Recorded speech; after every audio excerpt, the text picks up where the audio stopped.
and I serve God. I'm an Igbo boy from Onkano, from Isigu Walker in Enugu State. I don't hurt anybody, and I would never hurt anybody. If maybe something where I talk don't hurt you personally, by bara means forgive. Yeah? Forgive. Where I don't know if something I have said anywhere must have offended you, I apologize. Forgive me.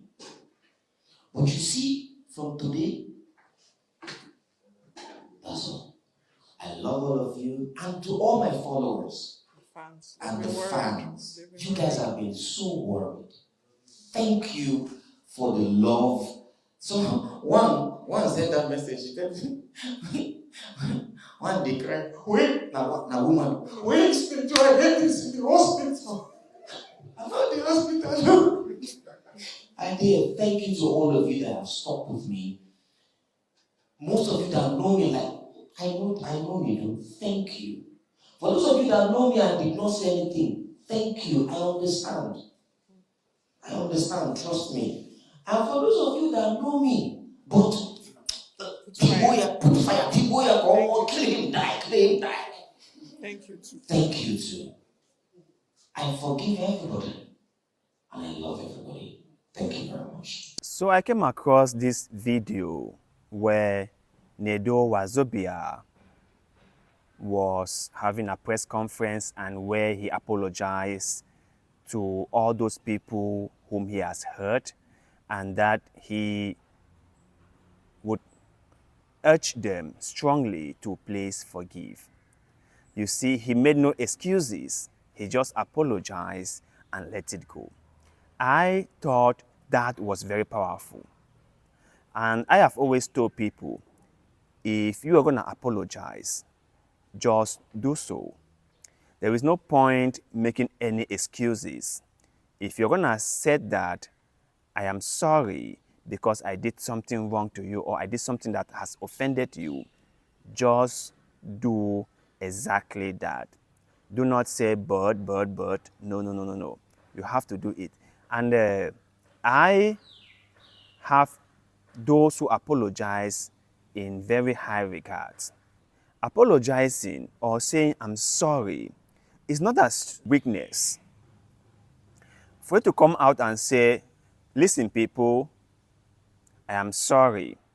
What I did offended you guys or affected you guys this much. Please forgive me. This doesn't come from a side of weakness, but rather a side of strength, because only powerful people apologize. Emotionally powerful people apologize. Those who are emotionally weak will always try to defend themselves.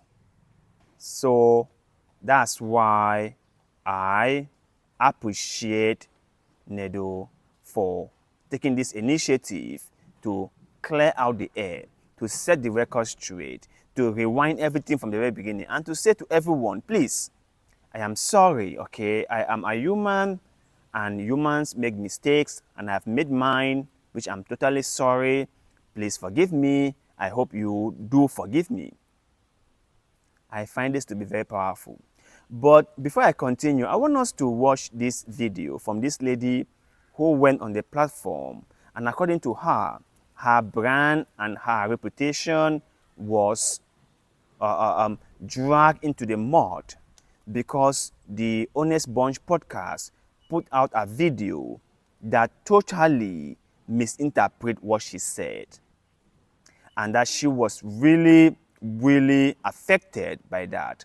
So let's just watch what she said, and then I will give you my take. Okay, now let me break down the story so that you all can understand how it started. Nedu is not the only issue here. Glitch Africa is the main problem. Let's start here. To Glitch Africa and the Honest Bunch. First of all, did I say this? Did I say the bunch say this? I was with this guy last year and he used me. He had money, he didn't give me. He's a married man. I regret it so bad because I feel like I always feel pity for married women and married man used me. Glitch Africa. I said a married man used me. I was controversial enough for your show to trend. Trust me, you did not have to do this. Your editor did his job. Showed you people. Now give go ahead. Take notes. I said that a girl came to my DM and said, say the watch. This guy used me. They can't go front. Some go carry where I talk about married man. Edit and with the a guy used me. Boom, a married man used me. For a group of company like Glitch with that amount of platform to intentionally put out content to ruin people's career after pleading, begging for them to come to your show, it is totally unlawful, unacceptable, and low of you. I mean, all of now they Glitch. I say I just there also. See snippets. A married man used me. Who talk am abeg? Glitch Africa. You were called by my team. Una komotam. All I got was sorry. We are going to correct.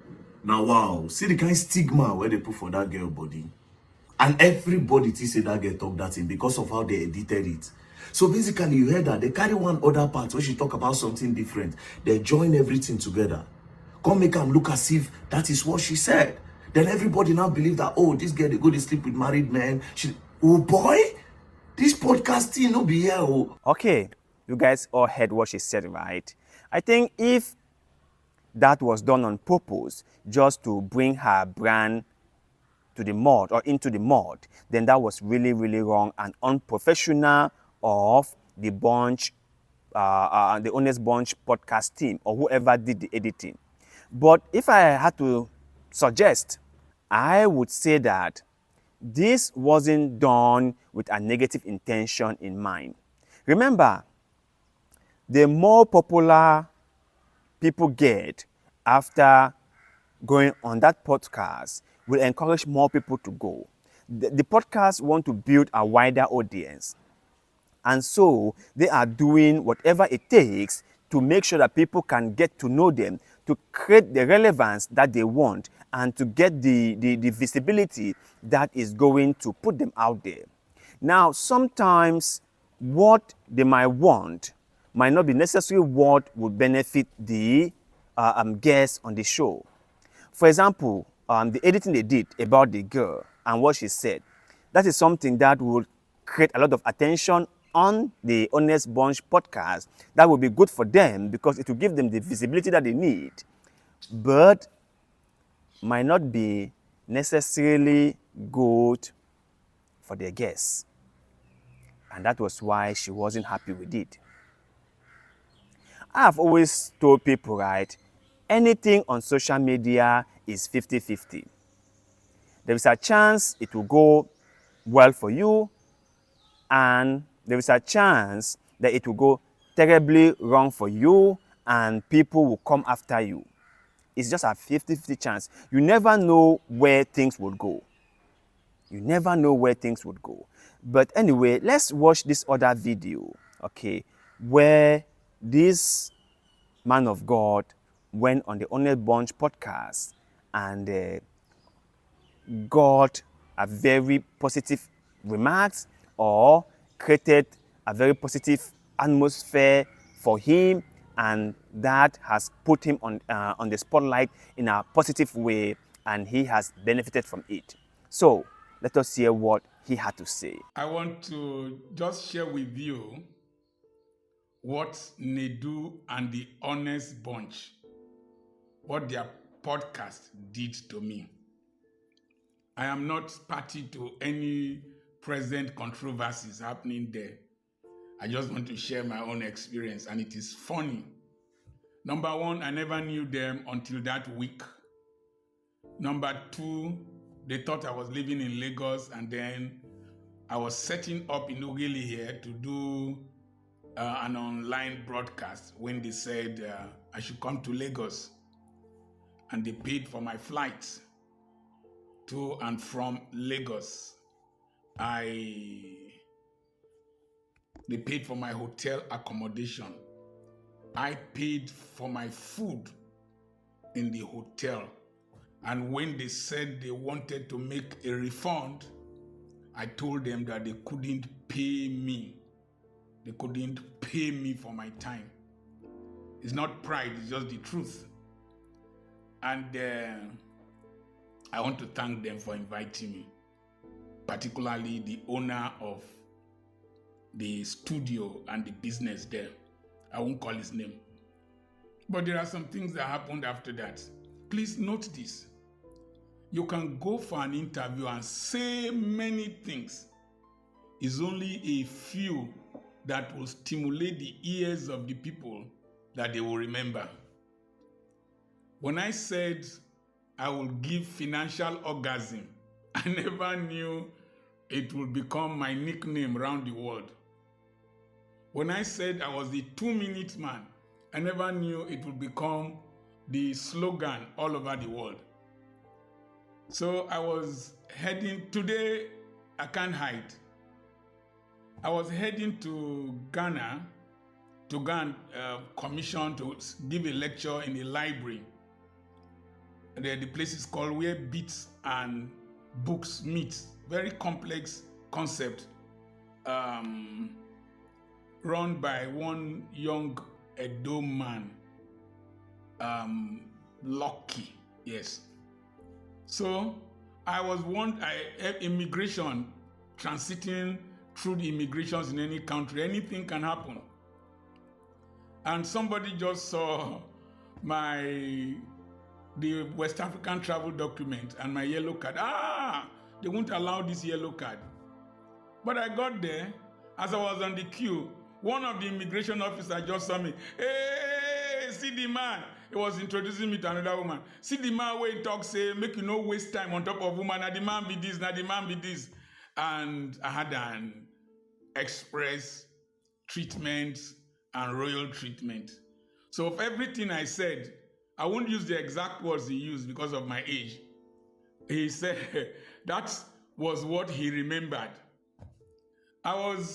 When I came back from Europe, I was flying from Abuja to Osubi, and one of the security ladies saw me. I started screaming, financial orgasm. I want financial orgasm.